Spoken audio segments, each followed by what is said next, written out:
Then we think about key metrics. What are we going to pay attention to understand, is this business even working? So if I come up to you and say, hey, how's your business doing?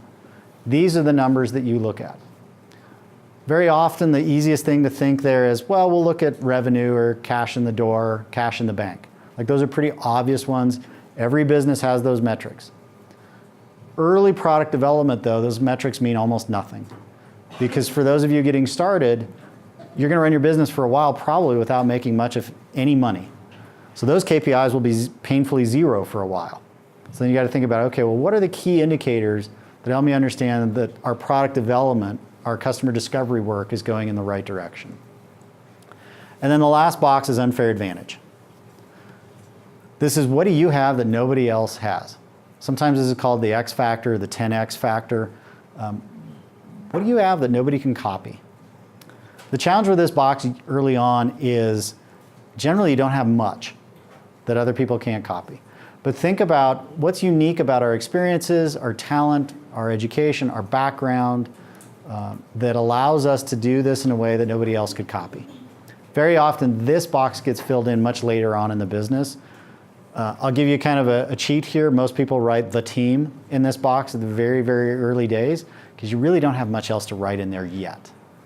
That's why this is the 9th box. It's the last box you fill in.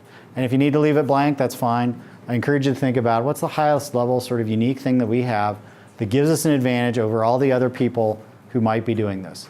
And the reality about business now is pretty much any idea you can dream up, a few Google searches later, you'll probably see there's 7 or 8 other companies doing something similar.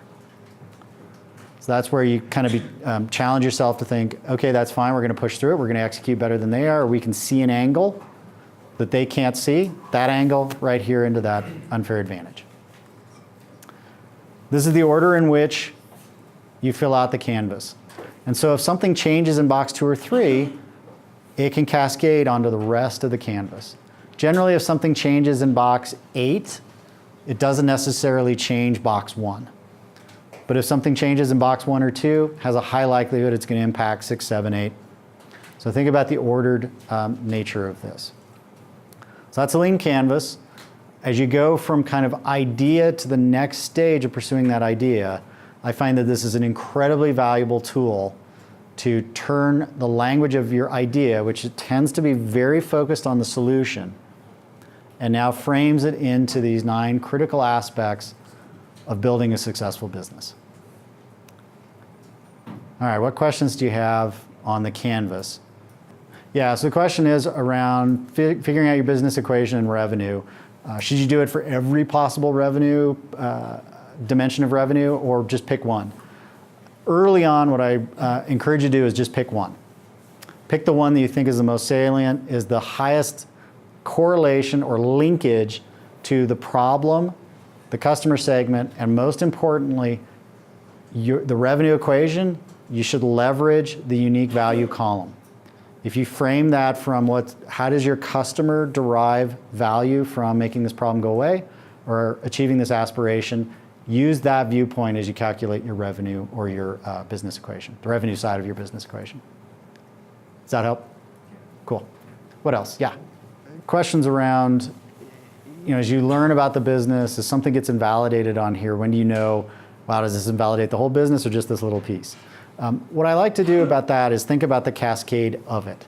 So if something changes, let's say in box 2, go to box 3, 4, 5. Usually it's also good to check in on box 1 still, but look at the further boxes on and go, okay, based on our knowledge before this piece of evidence versus our knowledge after this piece of evidence, does it invalidate anything we've written in the other boxes?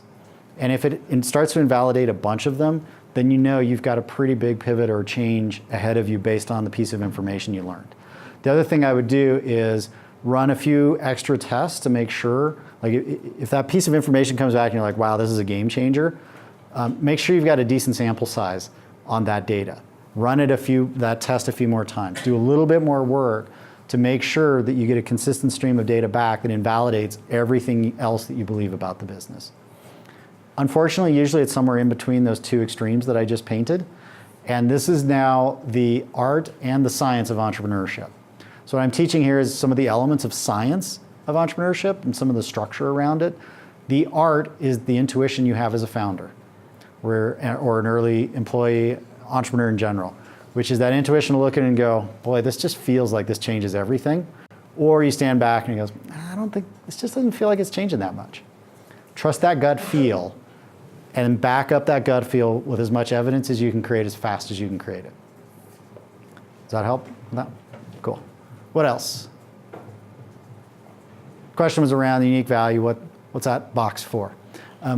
As you start to identify the customer segment and the problem, who has what problem, then as you ask the people in empathy interviews, describe the dimensions, the value of that problem going away, it's the answer that they give you, which is, what does it mean to you that that problem goes away? So let's say that you're a business picking on transportation, and you know your solution can get somebody from point A to point B 10 times faster. What you would put in that box is, if you could get to your destination 10 times faster, what would that unlock for you? What would you be able to do you couldn't do today? Could you put a dollar amount on that for me? Those are the sorts of questions that would help you build the evidence about what your customers would put in that box.